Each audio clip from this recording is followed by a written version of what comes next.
Hello and welcome to our special edition of POLOTIKI, brought to you by News 24. My name is Mahlatsi Gallens. We are on day 6 of the ANC's National Policy Conference. It's the final stretch for the delegates here.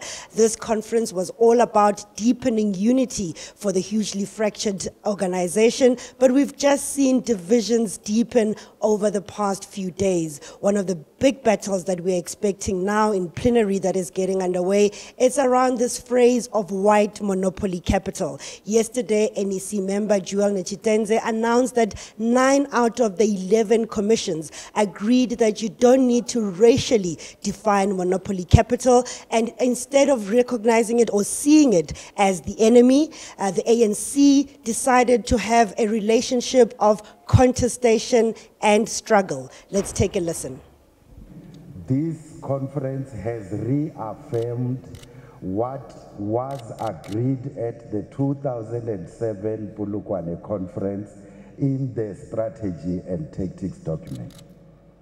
This is that our relationship to monopoly capital is one of cooperation where there are common interests and contestation where there might be divergences.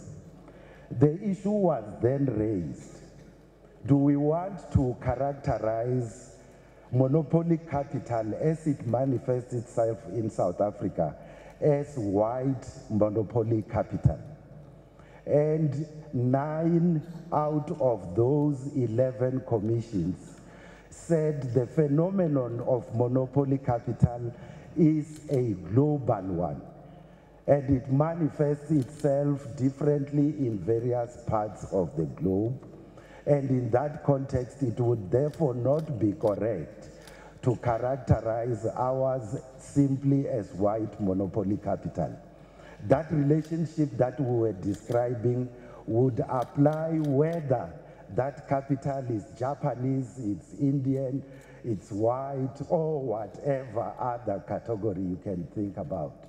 In the formal documents, there is no reference to monopoly capital as an enemy of the ANC or an enemy of the National Democratic Revolution. It's a relationship of cooperation and contestation. Related to this, it's an issue that was raised in the commission. If they were an enemy, what do you do to an enemy? You destroy an enemy. And so our approach to monopoly capital is that to the extent that there might be areas of divergence, you need to regulate and you need to use the word that came from the commission, you need to discipline them in instances where that is necessary. Well, that there was Joel Nechitenze, the NEC member who was sitting in that commission discussing strategy and tactics, which is quite an important document for the ANC because it's where it defines where the enemy is and how they must approach and going forward, what should be the tactics that the party must use as in terms of the challenges that it actually faces. I'm now joined here on POLOTIKI by a politics journalist, Tshidi Madia. Tshidi, yesterday when we heard Joel Nechitenze talking about 9 out of 11 commissions basically deciding that you don't need to racially define monopoly capital, it was seen as a huge victory for Cyril Ramaphosa's faction. Oh, absolutely, Mahlatsi. The phrase that I kept hearing throughout the night is white monopoly capital is dead in the water. We defeated them is actually something else I heard overnight. With a lot of people obviously seem to be pro-Cyril Ramaphosa, celebrating the fact that this would be dropped from the ANC's lexicon. However, then yet the other side of the coin, very upset, saying Joel Nechitenze is disingenuous. He lied to the public. In the ANC, there is no such thing as voting, whether it's a majority issue or a minority issue, that it wouldn't come down to numbers and commissions. In policy, it's a matter of discussions, and what's resolved upon there is taken back to the branches to discuss. In fact, even on social media, you have people going back to 1996, looking at Joel Nechitenze's own input in the Umrabulo, where Yes, when they're speaking about political education and how he himself, when he's speaking of the National Democratic Revolution and what its challenges are, motive forces against it, he spoke about white monopoly capital, saying this very same man today wants to tell us that now the ANC has a relationship of contestation and collaboration with monopoly capital, and that it's a global thing and it's not about color. So a lot of people very upset on the one side, and others absolutely claiming it as a victory on the other. And of course, we understand that the information, as Joel Nochitenze was talking to the media, one of the delegates saw this on Twitter, and then plenary became a very heated place once again. Absolutely. I understand that ANC Youth League Secretary General Njabulo Nzuza actually stood up, raising an issue with what they were seeing on social media, obviously from journalists who are down here at the briefing. Remember, we are all very separated. We are caged in far, far away. So they start seeing the messages doing the rounds and tweets about what he's saying. And he said, no, there's a problem here. This is not the decision. This man is speaking about 9 out of 11. There is no such thing as 9 out of 11 provinces saying this. Here, it's a matter of popular view. What is of popular view is taken back to branches to discuss. So a lot of people are very unhappy, and it ended up being taken back to the steering committee. The steering committee had to sit on this and discuss whether or not what Joel Nochitenze is what was agreed upon at plenary. We haven't had that outcome yet, I must say, but I'm already starting to see people saying that they've won this, that the JZ faction, the NDZ faction, if you may, has won this, and that Joel Nochitenze will be called out, and what he has said will be reversed. But of course, we haven't officially heard anything to that regard. Yes, indeed. That's the one outcome that we're looking forward to, and hopefully we'll get a little bit more from when they actually announced what was the final decision at the Economic Transformation Commission. But last night, Tsidi Madia spoke to MKMVA President Kebi Maphatwe, who is one of the people very unhappy about that announcement by Joel Nochitenze. Let's take a listen. We are still coming to you from the 5th National Policy Conference, the ANC's 5th National Policy Conference at that. There's been a lot of debate around the issue of monopoly capital. What is the enemy of the revolution? Is it white monopoly capital? Is it monopoly capital? We've been told now that white monopoly capital is dead in the water, that the relationship between the revolution, the ANC rather, and monopoly capital is one of cooperation and contestation. However, not many people agree with that. Joining me right now is the MKMVA President, Kebi Maphatwe. Thank you so much for joining me. What is it actually? Is it 9 out of 11 commissions that have rejected this idea of white monopoly capital? Look, in the ANC, you don't vote on the discussion documents. You go with a popular view.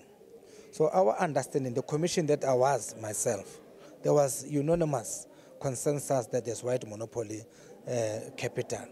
So even at plenary, there were discussions about this thing of white monopoly capital. But ultimately it was said that let us take this thing back to the branches, because the conference is in December, and then the branches further discusses that. In fact, the delegates who are here now are confused about what is the decision that has been taken. Now we see messages, SMSs trending that Joel Nochitenze has said it's 9 out of 9 out of 11 have said they don't want to go with white monopoly capital. I don't think that was presented in plenary. There is nothing like that in plenary that was presented. So let's wait for the steering committee of the ANC by the SG to pronounce on what is the decision of the conference. In essence, you're saying Joel Nochitenze was lying. Look, I was not at the media briefing. We just see these things in the SMSs that there's this thing, and it's trending even in plenary. I can say with confidence that here, the SG of the Youth League raised the point of order that Comrade Joel Nochitenze is reporting that there is 11 out of, how did you put it? 9 out of 11. 9 out of 11, because we are not used to these numbers in the ANC. We're used to consensus, because we're not playing soccer here of goals. We're saying if the majority view is this one, you go with that majority view in the ANC. It's for the first time in the ANC that you can issue such a statement that we say 9 out of 11 commissions said. You will say a popular view in the policy conference about this thing is this one, and you'll test it, you will see it. My parting shot to you, there seems to be a part of the ANC whose thinking is that those who have been calling for it to be labeled white monopoly capital do not understand how reckless that they are, saying that there is a danger in terms of the consequences of labeling the enemy as white monopoly capital. No, I cannot be afraid to say the economy of our country is still in the hands of the minority, which are the whites, and they are the enemy of the revolution. So we need to change that thing.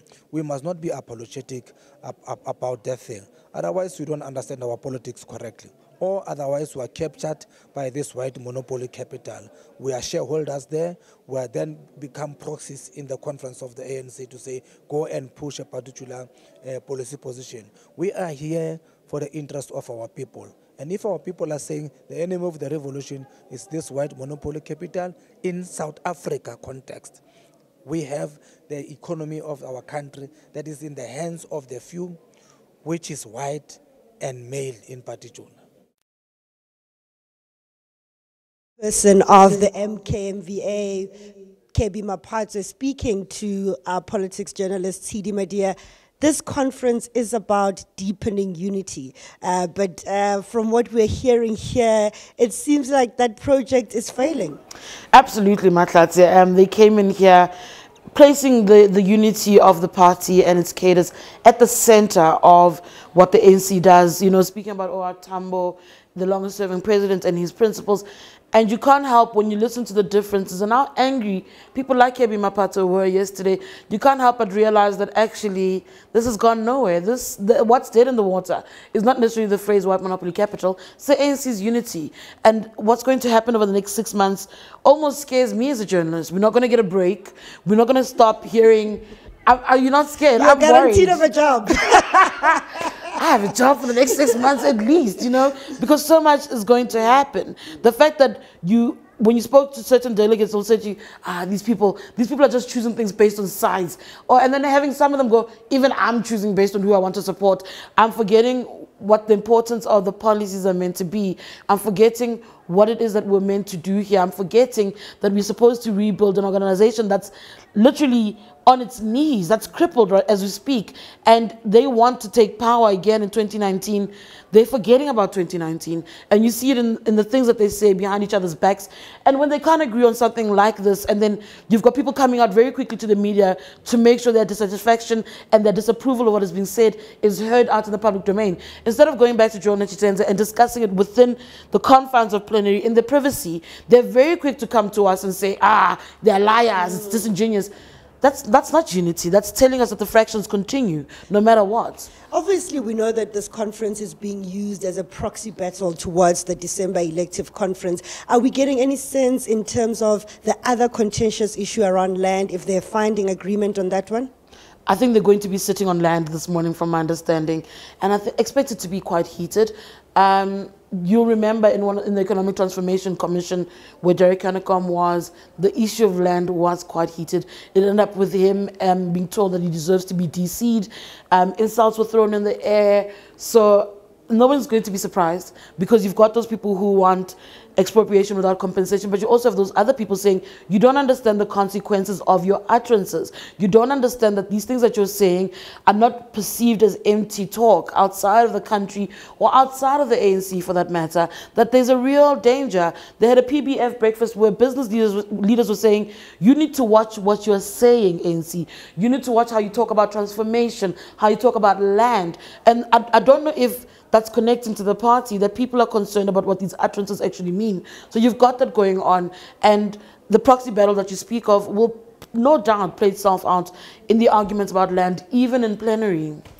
Well, that's where we'll leave it with our politics journalist, Tshidi Madia. Of course, she is on the ground. They will be bringing us, together with our other reporters, they'll be bringing us the breaking news from this policy conference. We're expecting marathon briefings today, especially around that key one on economic transformation, to hear what the final proposal is. Of course, these are still proposals, because as the way the ANC works is that policy proposes and final decisions are taken at that elective conference. We also heard yesterday from the commissions in terms of organizational renewal, and corruption and how the ANC deals with corruption was one of the main issues. Of course, the diagnostic report by the Secretary General, Gwede Mantashe, talks to state capture, and people have been debating how should they deal with it, especially with some key ANC ministers implicated in those leaked Gupta emails. Phoebe Potgieter, who is an NEC member who was one of the rapporteurs on organizational renewal, addressed the media yesterday saying that the ANC is going to be cracking the whip as far as corruption is concerned. Let's take a listen. There is a groundswell that the major task that this policy conference as well as the national conference need to deal is to restore the integrity of the ANC. The suggestions therefore around addressing corruption is fairly far-reaching, and let me just read some of them. Of course, one of them is that you need to look at the ecosystem, which includes the question about strengthening understanding of the ANC values, ethics and morality, and the role that the veterans of the ANC and all of us as ANC members have to play in that regard, but also that the demands that the people, the constitution and the rule of law of the country place on us as the guardians of the state and its resources, and that we need to stress that we need to advocate it in all forums of the ANC so that we are able to then make sure that everybody understands that this is the kind of values of the movement that we're talking about. The second recommendation on dealing with corruption is to demand that every cadre and member accused of or reported to be involved in corrupt practice, that they account to the Integrity Committee or face disciplinary processes. That if there are allegations of corruptions, that the provincial, national secretaries and regional secretaries have the responsibility, if action is not taken, that they will be held accountable for the lack of actions and they will have to explain why actions have not been taken.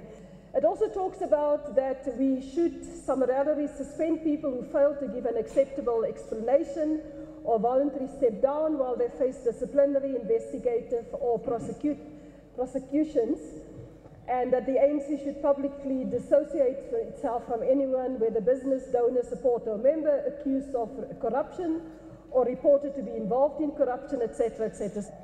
Overall, the process, the instrument that we see to enforce this process and the recommendations that we're making around combating corruption and restoring the integrity of the ANC is the strengthening of the Integrity Committee that was adopted in the last conference. Now, the proposals that's going to branches is that the Integrity Committee must become an independent structure with constitutional powers within the ANC to be able to summons anybody to account, that they must have the powers to take decisions, and that they will then report the decisions on any matter to the structure of the organization. And that's the proposal that's going to branches for discussion. And then, of course, the strengthening of the disciplinary procedures within the organization. ANC's Phoebe Potgieter, she's one of the rapporteurs when it comes to organizational renewal. And to go into much deeper into this, I'm joined by our resident analyst, Mpumelelo Mkabela and Ralph Mateja. Good morning and welcome to Polotiki. The ANC there is talking tough on corruption, which has been the issue that you guys have been talking about throughout the week. Ralph, are you getting a sense that we will get action taken against those that are implicated in the many corruption scandals that are facing the party? Look, I don't think that's going to happen. I think the only time that the ANC will actually deal with corruption is when it has a direct impact on the votes, the amount of votes that they get. So they will not do it just because it's a good thing to do, to fight against corruption, but it will be forced by the circumstances. And my sense is that there are two ways in which the ANC can deal with corruption and continue to fail on both. The first is by using these internal structures, Integrity Commission, as they are saying. But the problem is that those internal structures do not have integrity themselves, because quite a large membership of the ANC believe that, and it is observable, that actually those committees are being used for factional interest. So internally the party could, but I don't think it's going to work. But there is another avenue which could help them in fighting against corruption. That is to allow the state institutions to function. Because if the state institutions, such as your prosecution authorities, police and investigation, if they can look into this, it will certainly, the investigation will certainly affect members of the ANC that ANC is incapable of dealing with. The problem with this avenue, which could help the ANC a great deal, they could benefit from that. The problem is that not only is the ANC not willing to go this route, but they actively frustrate the functioning of state institutions, such as your police, such as your prosecutors, and so forth.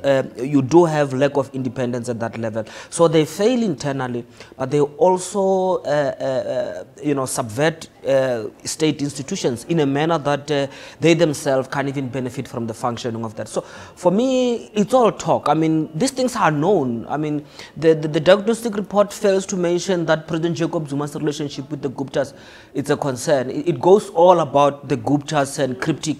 But why can't you mention that actually it is at the top where allegations are? They can't even mention it as an allegation. So I really have doubts if they will do something about it. Let's be hopeful, Mpumelelo. I mean, they're talking about an integrity commission that will have veto powers, because at the moment the way it worked is that, the Integrity Commission would then have to report to the NEC, and the NEC would then sanction if they go ahead with an investigation or not, or even the outcome of whatever they investigated, the NEC would have to support it. So imagining that at December elective conference, the Integrity Commission is given those powers, and in relation to the fact that they've been struggling in terms of trying to investigate President Jacob Zuma, could we see them actually doing that investigation? No, I mean, there's no room for optimism here. There's no optimism. You shouldn't be fooled by all this. No, you shouldn't be fooled by all these pronouncements, and it's all rhetoric. Actually, this is reminiscent of, I don't know whether you know this book, Ralph, by Michel Leroy. It's Our Turn to Eat, which deals with, talks about how corruption became rife during Mwai Kibaki's time in Kenya. And Mwai Kibaki had hired a version of Thuli Madonsela in Kenya called John Kitongo. And John Kitongo confronted Mwai Kibaki and said, look, if you really want to deal with corruption in this country, we can set up all the best institutions you can think about. We can put all the rules in the world, the best rules, the best procedures, the best, whatever you can call it. But if people think that you, Mr. President, are eating, we have lost the battle, regardless of how many rules you can do it. We have the same situation in South Africa today. You can put, I don't know how many, in South Africa we already have so many institutions. We've got the public protector, we've got the Auditor General that reveals billions of rands irregularly spent every day. Public protector reports, a lot of them have not been implemented. Not long ago, you remember during the Diana Pule scandal, the public protector recommended that all public office bearers, MECs, premiers, deputy ministers, and ministers, before they take office, they should undergo a workshop on ethics. It's not been implemented. So that's why I'm saying you can have all of these recommendations, all of this, for as long as people think the leadership is eating. We have lost the battle. And Mahlatsi, South Africa's corruption, sometimes I think people who are corrupt, people who are concocting complex schemes out there to be corrupt, will be offended to be listed among some of people in South Africa who are alleged to be involved in corruption. The reason being that it's not even complex, the corruption that you have here. It's very pedestrian to me. It's pedestrian but very costly to us. Very costly, but it doesn't really involve coming up with more institutions, as Mpumelo say. It's so clear, and we have institutions there. The problem is that the ANC has taken a position to frustrate those institutions. They are doing it at the prosecution, at the police, and so forth. At least if they are not interested in fighting against corruption, at least if they say, we are not going to touch anything, we're just going to observe, we're just going to fold our hands and observe and let this institution function, that would have been a better scenario. But where they are, not only are they not going to fight against it, but they've taken a negative position to actually raise suspicion about any institution in this country now that currently is at the forefront of the fight against corruption. The ANC has got suspicion. It's the judges, the courts. It is the Office of the Public Protector under Thuli Madonsela and so forth. So with all this, you ask yourself, when are they going? Firstly, you need to stop frustrating the institution. Get to a point where maybe you are indifferent and maybe get to support. So for me, it's going to take a long way before we get to that. So you guys not very optimistic about that talking tough on corruption. But the other issue that also came up, and it is a conversation we're having with TD earlier, is these divisions around white monopoly capital. I mean, Mpumi, you know, a lot of South Africans, we talk to them and they're like, who cares whether it's, you know, white monopoly capital, whether it's, you know, they want to know why is it such a battle here at this conference? Well, obviously, it came to this conference as a proxy issue. We know that the Nkosazana Zuma grouping has been harping on this white monopoly capital as the enemy of the people. Obviously, we know that they are trying to divert attention from the Guptas. And on the other hand, the Cyril Ramaphosa grouping has been saying, no, monopoly is a problem, but we should not characterize it as the enemy. And it looks like yesterday they won the day. And actually, South Africans should be very concerned about these kinds of talks, because if you work for a big conglomerate in South Africa, you have a job, most of these companies tend to hire people with stable jobs, they've got medical aid, they've got pension, because these companies are big, they can afford that. And now you are told that this big conglomerate that you are working for, it's an enemy of the people. It could be the big five banks that you work for, it could be the big 3 telecom companies, it could be the big 5 retail companies, it could be the big 5 construction companies. You are an engineer working for this company and you are told that these companies are the enemy of the people. So that's why Joel was saying yesterday, this thing that saying this big conglomerates are the enemy, it's a problem, because once it's the enemy, then it means you must destroy it. Yeah. So he was saying, no, we need these companies to invest. We need these companies to create jobs, but we must discipline them to transform, to abide by the rules of the competition authorities, so that they don't set up high prices, they don't collude and all of that. And of course, in a capitalist country like South Africa, that's the duty of the state. The duty of the state is to regulate and ensure there's competition, because if you don't regulate, obviously people will behave. It's the same as the state regulating our behavior as citizens and making sure that we don't get corrupt. If we steal, we get jailed. You know, it's the same thing.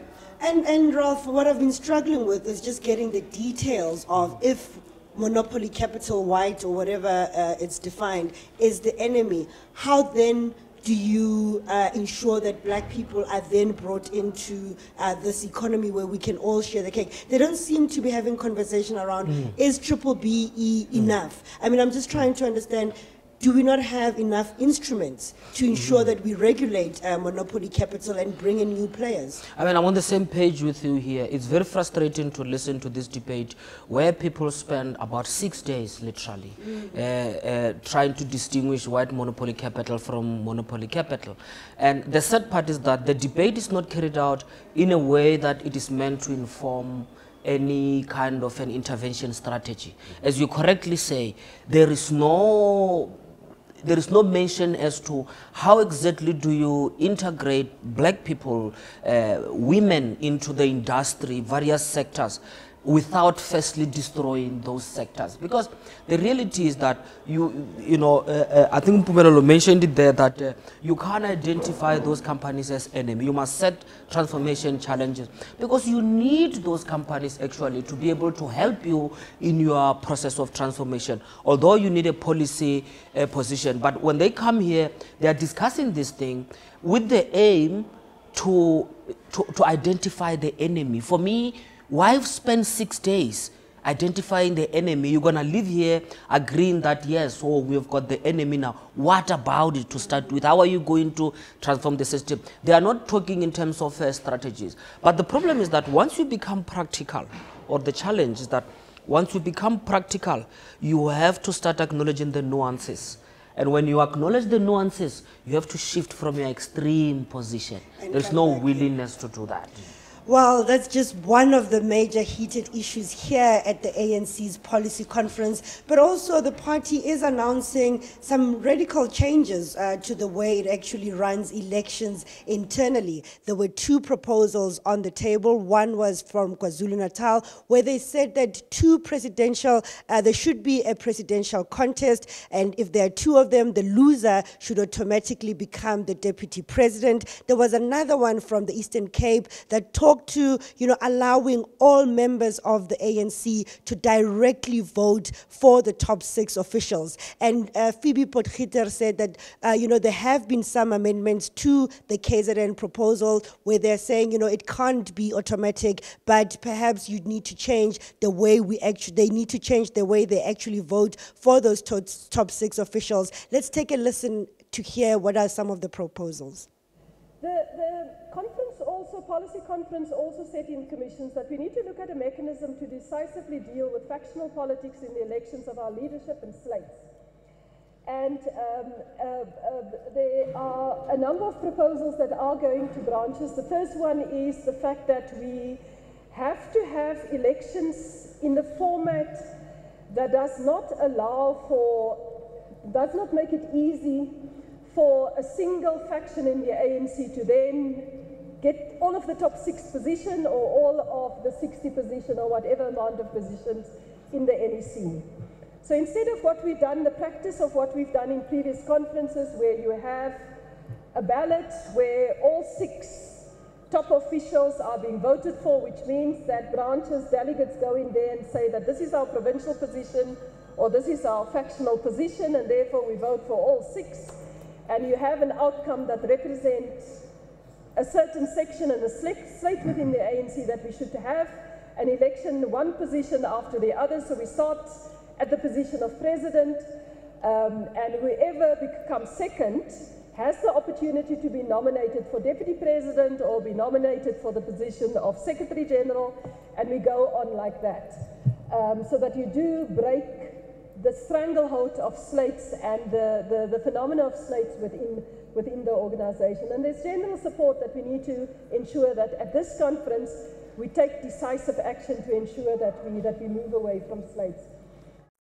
That was ANC's Phoebe Potgieter. She's the rapporteur for the organizational renewal discussion document. Obviously, there some compromise in terms of that KZN proposal, but it's being introduced as an attempt to end factionalism. Can it actually contribute, Ralph? I think it can contribute, and I mean, I'm also taking into consideration the concern by Northern Cape also here. I think you interview Zamani Sol, who was saying that there need to be open contests, but open contests are a procedure you have under normal circumstances. I don't consider the NC to still be under normal circumstances. I don't think they have good processes to actually allow for a meaningfully open contest where people actually are contesting those positions. I think so. Under these circumstances, you have to work towards a compromise, and the best you can do is to try to lessen tension at the top leadership. I mean, where the NC is, the biggest fear they are confronted with, which is, I think, behind this thing that the person who loses has to become the deputy, it's because of the fear of a splinter. It has happened. I mean, the past, the past two have produced those respective parties that you are mentioning. So there is an attempt to do that. But I think they need to go all the way, because the manner in which they've structured this now, the KZN, it's more about just avoiding a fallout. And they are also, and let's be honest here, they are also basing this proposal on their belief that their candidate is likely to win. They are concerned about a runaway loser, actually, who might form another party. And if you are really genuine, you should talk to those two candidates first and try to find a way, if they themselves are willing to be packed in that way within a compromise where you have that top 6. You have to have much more serious, extensive talks that are beyond this. What is happening here? What is happening here? Too much of too many candidates. You can't arrive at a consensus on this. Perhaps what we have now, from now to December, they need to take just this statement and then confront leadership of the ANC, confront the candidates and ask what do they think. I have to say I'm quite excited about an idea of primaries within the ANC, but obviously it would be a break from tradition for the party. You know, they always talk about, the branches must nominate you to go and serve, but this is kind of an acknowledgement of, politicians by their very nature are all about power, and there are those that are in it as a career. Well, it might work, it might not work. It won't have the desired outcome unless we break the entire culture of the ANC. So you stop this thing that people need to be in the members of the ANC for 10 years or so before they contest positions. Once you open up for people to vote, the ANC must be prepared that there might be people in a community who are of good quality, of good integrity, who may not have been members of the ANC for long, but those people are deserving to enter the ANC and campaign and win. We've seen that work for the DA, for example, Yeah. where, you know, they identify potential leaders and put them through the necessary processes to get to the top of the party. Exactly. So the other issue they need to do is they need to set standards in terms of who is able to enter the race for any leadership position. It should be very clear that if you lack integrity, you are under investigation, you are under a cloud, you must not you must not qualify to enter the race, because we have seen with President Jacob Zuma what has happened.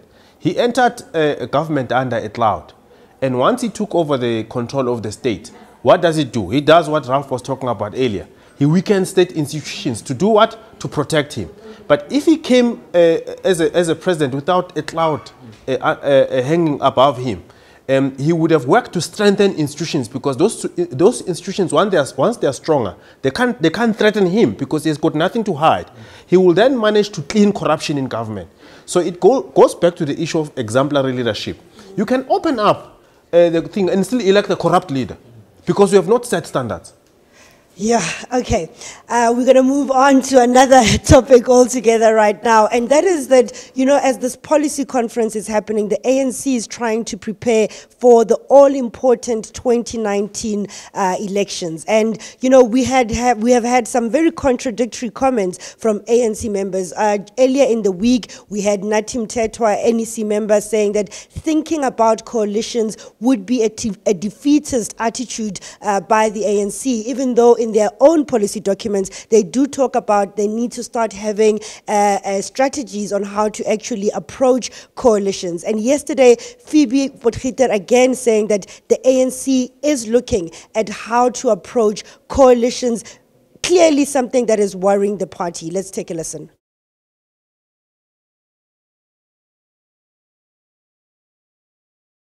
The starting point of the discussions on organizational renewal focus on the character of the ANC. And the ANC since 1994 has identified its character in two folds. Firstly, that it remains a national liberation movement that has to continue to organize and mobilize people in support of their own development and in support of addressing and the creation of a better life in all sectors and across society.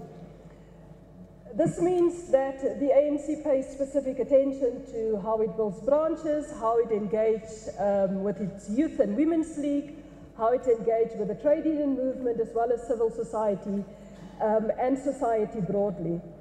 The second part of the character of the ANC is that as a registered political party, we also contest elections, and therefore the ANC has to have the capacities and capabilities to govern, to be able to implement its policies and translate it into government policies, as well as monitoring the impact of those policies.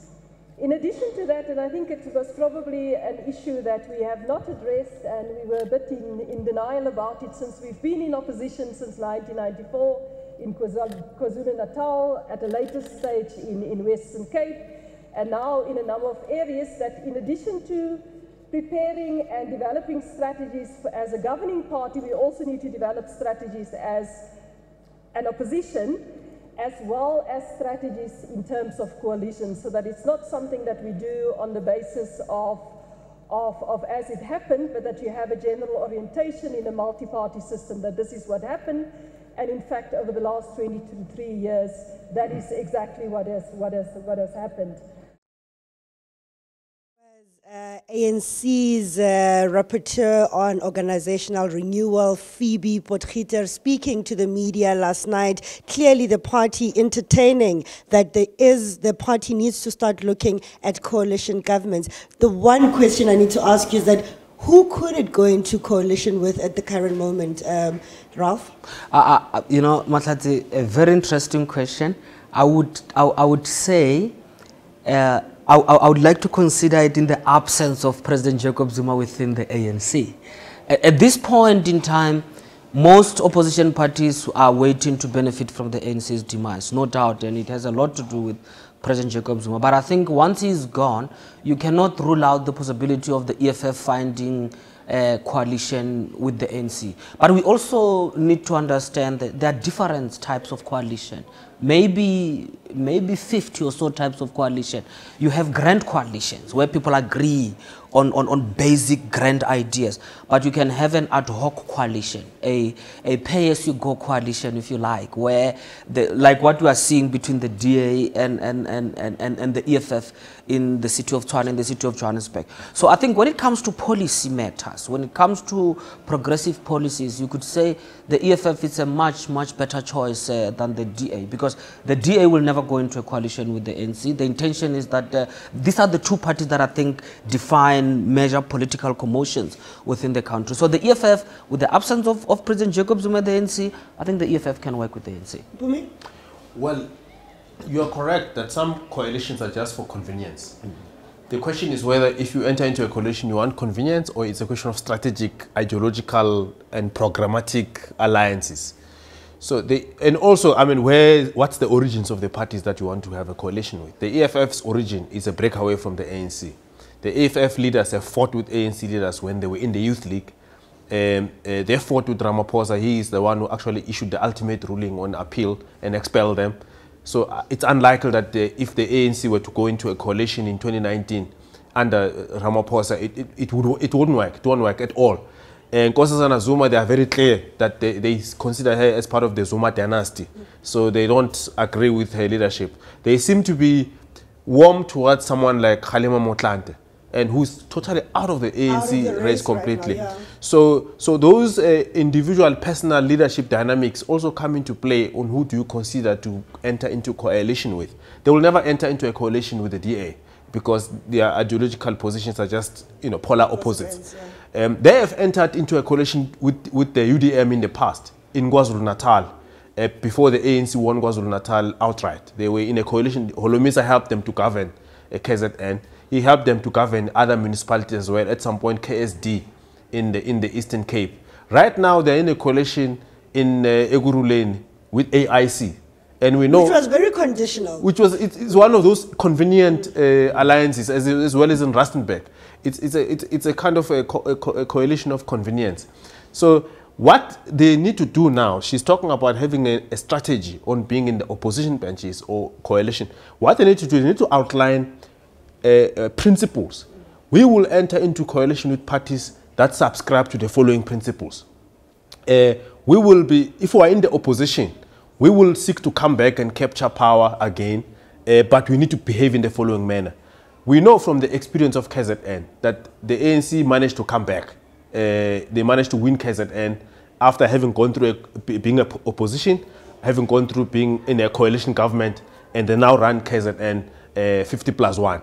But their experience in the Western Cape, both at the provincial level and in the city of Cape Town and other municipalities, have shown that overall the ANC is unable to come back from being an opposition party. They are doing very badly at the moment in Johannesburg, as well as Tshwane, as an opposition party. Even in the Western Cape. Even in the they are deteriorating there completely. And Ralph, obviously it's a numbers game at the end. It depends what that final outcome of the national election is in 2019. And from the opposition's point of view, we've seen them on the other side working closer together on major issues against the ANC. Well, and I also think that with regard to the cooperation you see among the opposition parties, you need to look very closely to that. There is mistrust among the opposition. I mean, you have seen some of the initiatives suggested by the DA, the March, and the EFF will say, we don't want to be part of it, and so forth. There is still competition in South Africa as to who can become the rightful opposition. Even if the DA has got the numbers, you can see the EFF is vying to challenge the DA. And whenever the EFF is working with the DA on something, there is always this uneasiness on the side of the EFF. They don't want to be seen taken over by the DA. And sometimes, I mean, how do you explain the coalition between the EFF and the DA in the city of Tshwane, while the EFF is alleged to be occupy illegally, encouraging occupation of land. So for me, you need to look within the opposition itself, that there is no stability within the opposition camp, and that is actually should bring a sigh of relief to the ANC, that this opposition is not coherent. They bump into each other as they pursue certain political goals, such as the Nkandla case, a few cases that involve litigation. But you can see there is no intention for them to share the stage and actually work together on a long-term basis. It's because in South Africa, you are still, it is still yet to be decided as to how exactly the opposition camp, this side of the opposition, how is it being formulated? It's yet to come to light. So we'll get to, I guess, in depth into that as we go towards the 2019 elections. But one of the major things that also came out yesterday from that briefing was around a tough stance against Swaziland, the ANC openly calling for multi-party democracy in Swaziland. Well, that's important because that's the campaign that COSATU has been on. And the Communist Party has been lobbying the ANC within the alliance to say, you know, let's push Swaziland towards a multi-party democracy, human rights-based democracy. It's long overdue. They should have long done that.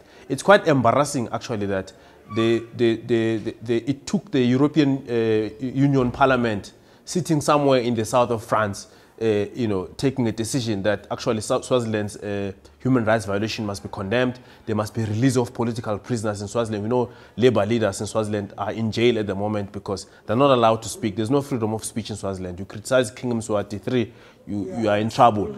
So they have been, the European Union has actually long condemned that, and they actually have said that Swaziland must open up. They've even threatened Swaziland with sanctions. While we as neighbors here, a human rights-based democracy across the Lebombo border. With actually economic muscle to pressurize Swaziland. Exactly. You know, across the Mananga border, we're not able to, you know, to influence Swaziland. We've been preoccupied with the issues around Lesotho and forgot that there's Swaziland next door. So I think it's a very important position. It's actually also going to say to South Africa, your foreign policy must be based on your human rights, your respect for human rights in South Africa. But there's also another contrary decisions that they are taking on the ICC, for example. So there, it's quite different because, you know, you would have expected them to actually agree with the ICC. So contradictions in that part. But what does it spell out for relations within the SADC region? Because, you know, yes, it's Swaziland now, but we also know the human rights track record of a country like Zimbabwe also is in question. Are we going to see South Africa able to bring in the other partners in the SADC region to support them on this? South Africa will have to do that, and unfortunately South Africa has been rallying some of the partners for wrong reasons, reasons such as withdrawal from the ICC and so forth. And actually, you could say you do see the leadership vacuum within the SADC region because of South Africa's preoccupation and incoherence, internal incoherences. I think that unfortunately, we are in a situation where South Africa has just become an enabler to what is happening in Swaziland, because South Africa being quiet means that actually we are abetting what is happening in Swaziland.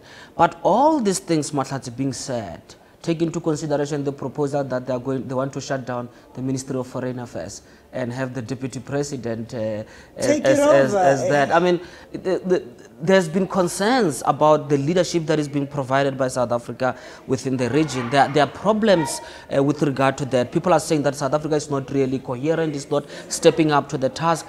You know, this reputation of a country found on the basis of self-determination and human rights, why do we think other nations do not deserve what we have? Look at the manner in which South Africa reflects on Zimbabwe. Double standards, actually. Some people saying Zimbabwe symbolizes self-determination and so forth, but none of these people want to live under the economic conditions that have been caused by Mugabe's regime thereof. So you have this double standard. But I have to mention this thing of how do I link this Swaziland to Mahlatsi. Remember Julius Malema on Botswana? Yes. When one of the issues that resulted in his expulsion, he had mentioned far back that Botswana is not an open democracy, it is a concern. They want to democratize it. Maybe they should say sorry to him. They must go back and actually apologize. But for me, I mean, look, On the face of it, it sounds like a good decision. I mean, we need democracy in the neighboring states and all of that. But for as long as South Africa doesn't have a coherent foreign policy, we don't have a coherent policy. We have got something called Ubuntu diplomacy and some other nonsense like that. This country doesn't have. Yeah, we don't have a coherent foreign policy that spells out this is our national interest and this is how we want to execute our national interest outside our borders. Because foreign policy is about that. It's about the outward action or inactions that expresses your internal dynamics. So if you are incoherent internally, you can't be coherent out there. And also, you know, you're seeing the diminishing influence of the ANC, of the South African government on the African continent. Yes. You look at this issue of the ICC. South Africa went out from a decision of the AU to say, we're going to take the first step and pull out. But the other countries are like, okay, no, you go ahead. We're still going to stay within the ICC. And they're finding themselves a bit isolated with like a country like Burundi, you know, which we know why they are walking out of the ICC. And it's quite strange for a country like South Africa, which we don't have leaders in South Africa that could be implicated or that are more likely to be tried in The Hague. We have not had genocide here. The duty of the ICC is to actually deal with people like that, war criminals. So, in fact, South Africa has had two judges, prominent judges, who have played a very prominent role in international affairs. We have had, I think, Judge Pillay, who had been in the international human rights circles. Before that, we had Judge Richard Goldstone, who investigated the war crimes in Yugoslavia. So, and he was given that authority by Mandela when he was approached to say, no, you can go. He was one of the first judges who sat in the Constitutional Court in 1995. So we have been building up a track record of international involvement in human rights. We were involved in the negotiations and actually setting up of the Rome Statute that led to the ICC. In fact, you can even go far back, by the way. Even after World War II, South Africa was one of the countries involved, obviously led by the time it was Jan Smuts, involved in writing the charter on the UN.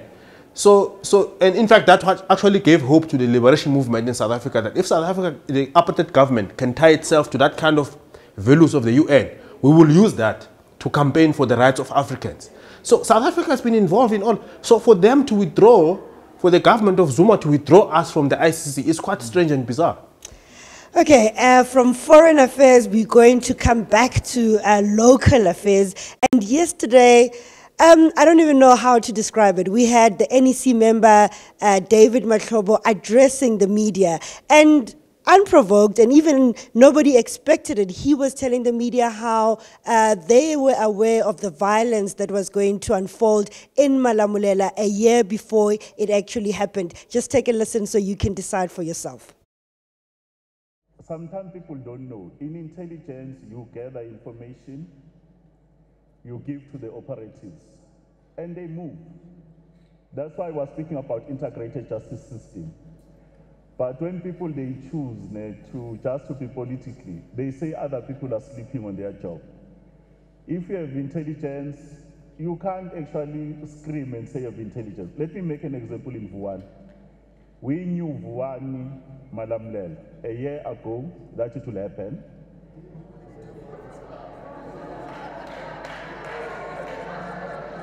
Oh. Can I proceed? Two in front. This briefing is disrupted by Bloomberg.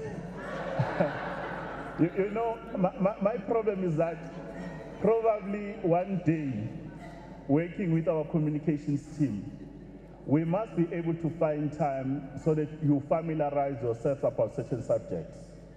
Because some of the questions that are being asked, with due respect, they demonstrate the lack of understanding. You know, when you get intelligence, you give it to the police. There is also counterintelligence. Then you do the deployment. And when these particular issues, they don't happen, you want to find a scapegoat. Probably we have to do a closed session, then we'll take you how does the doctrine work. But in terms of actually having early warning system, what needs to happen, we can tell you. Of course, there was NEC member David Mahlobo, but in this instance, we have to also mention that he is the state security minister. Basically, they're suggesting that, you know, they had gathered the intelligence that the violence in Vuwani and Malamulela was going to happen, and they passed it on to the police. What did you make of that, Ralph? I mean, hilarious, because if they knew, people are asking, what is it that you did about it? Your job is to know things before they happen, to know it exactly in advance. But I think that this goes to this perception that refuses to die, that actually says that the intelligence in South Africa, it's not used for public interest. The first point, it's usually to look at what politically interests the leaders.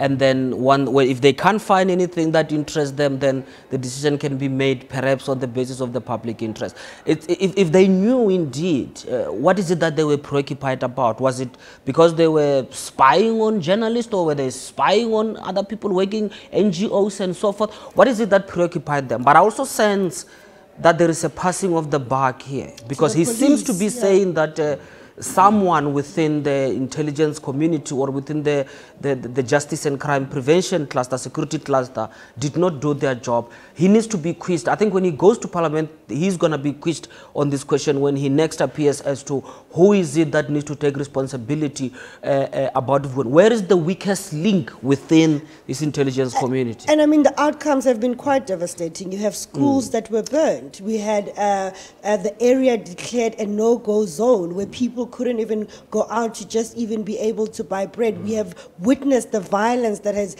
unfolded at this place. And from us sitting there, it just seemed like the government was caught unaware and unprepared. Yeah, I mean, those were domestic terrorist attacks, quite frankly. But I'm tempted to agree with him that, or to be sympathetic to his view, that they knew. It's like, as we know now, we know about the Guptas. I'm sure the intelligence knows about them. I mean, they had a report many years ago already, long before the email started. They had a report, apparently, which they informed Jacob Zuma about, which was, I think it was Moshaik, Gibson Janje, Matketuga, and them. Where are they now? They were actually forced to leave for actually telling the truth. So it may well be correct that it's the same thing that has happened here, that the intelligence picked up that there's something wrong that's brewing in Vuwani and passed the information to the police, and nothing happened.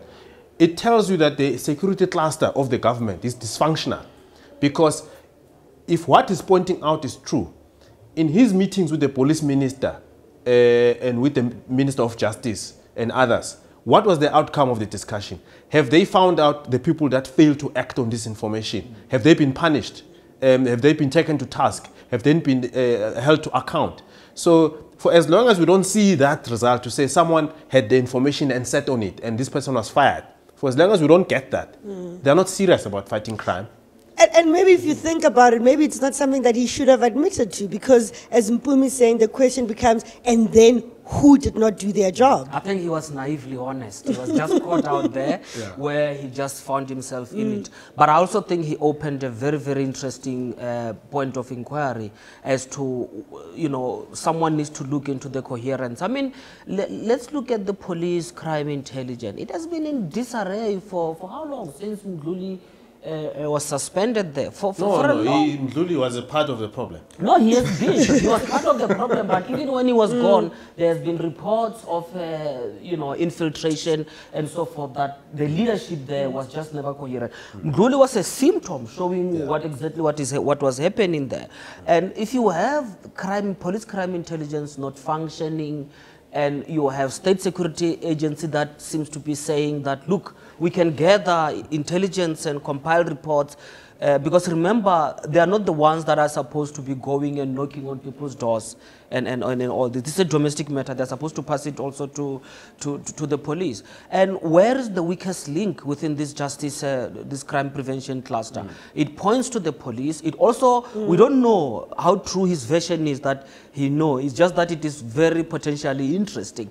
But what is it that they focus much of their attention on? Is it, are they working for factional interest? Were they preoccupied with protection of President Jacob Zuma instead of focusing on the nation? I think we're probably going to have a question about that from the opposition parties in Parliament. Gentlemen, we've ran out of time, but I just wanted you, just to wrap up, President Jacob Zuma is closing this policy conference. Short, just in a few seconds, what should he focus on, Mpumi? Well, he should, I think, acknowledge the fact that there are people in this conference who don't agree with the way he's running the party. Although the language that comes through is coded, it's not directly confronting him. And it may well be that all of these steps that they're trying to adopt on corruption and all of that, they're trying to signal to him. They can't tell him directly, which I think is part of the problem. People can't confront him. But I think that from here, he needs to guarantee the party. I don't know how he can do that because his conduct doesn't represent any hope. But he needs to guarantee the party that he will fix his errors. And quite frankly, for me, the best thing... It's a bit too late for that. It's about stepping down. The best thing he could ever say to a conference of this nature of the ANC is to say, I'm going to step down. From what's coming out, Matlati, this conference has failed to bring about concrete proposals. I mean, we can call it at this point. There is just a multitude of ideas that people came in and they're going to live with them here. But nothing that builds confidence in the South African public. So I think what President Jacob Zuma is to do is to help people to understand what's going to happen from here. Because there is still an opportunity from here until December to reconvene provinces in a different way so that they can deal with this thing, so that at least when you get to December, you do have concrete proposals. Well, that's where we'll have to leave it. We have fast run out of time. Those were our resident analysts, Mpumelelo Mkabela and Ralph Mateja, joining us here on Polotiki. Please stay tuned to News 24. We will be bringing you some of the media briefings live. We will also have live President Jacob Zuma's closing address to this 5th National Policy Conference. My name is Mahlatsi Gallens, and that's it from now from Polotiki.